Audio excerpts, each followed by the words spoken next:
Not an easy job being the Prime Minister, whatever you think of him, he's not an easy job. I wouldn't want to do it, you know, if you're thinking of nominating me or texting or whatever, I want to take myself out of that now.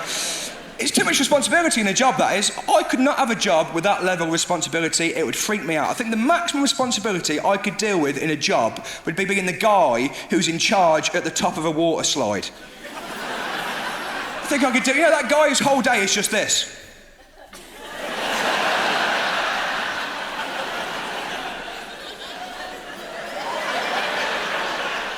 That's his whole day.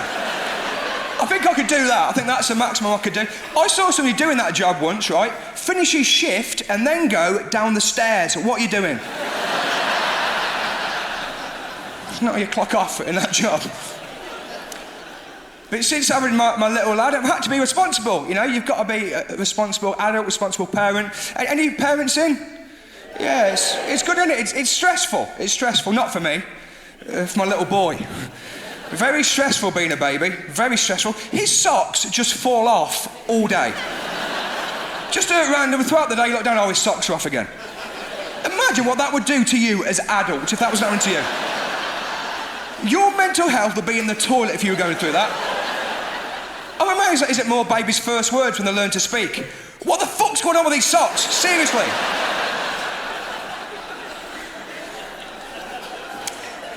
It's mad being a baby. My little boy's 13 months old. He's got 3 xylophones. Why does anybody need 3 xylophones? There's professional xylophone players with less xylophones than this kid. I said to my wife, why has he got 3 xylophones? She goes, oh, he likes to play one in the bath.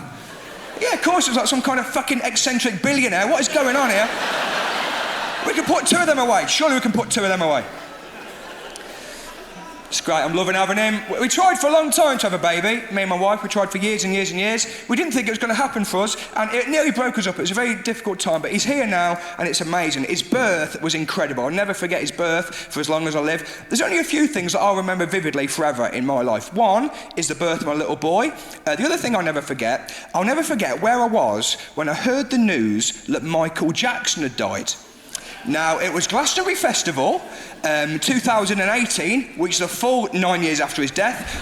I don't know how I missed that. That's on me. That's an oversight on my part. I'll accept that. We started trying in 2016. My wife turned to me on the settee one evening and she goes, Josh, I want to try for a baby. And I said, I want to try for a baby as well. Together? Yeah, perfect. Let's do it. Result. Because we've been together a long time at that point, and we've been together for years and years, and when you get with somebody really young, you can't really imagine what it'd be like to be with them for years and years. I tell you what I mean, we went out for quite a posh lunch recently at a very fancy restaurant, if I do say so myself. And the young guy that's letting us in, he's about maybe 18, 19, this lad, and we hadn't booked, and it's 1 o'clock in the afternoon. This young guy, he looks around the restaurant, he goes, I can squeeze you in, but we'll need the table back by 5. What the fuck do you think we're going to be speaking about for 4 hours in a Las Iguanas? You do your bit, mate. It's back in 15 minutes. Just get us in there. She hates going for food with me. My wife hates going out for dinner with me. She keeps telling me at the minute, right, like I've got ADHD.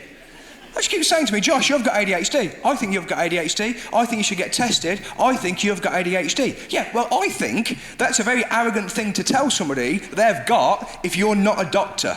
Like, let's break that down for a second. Like, you've told me a story. I've lost interest in that story.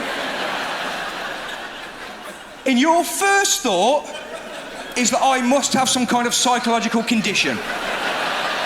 The arrogance of that. Like, can we maybe work on your storytelling skills before we put me on mind-altering medication? Should we try that first?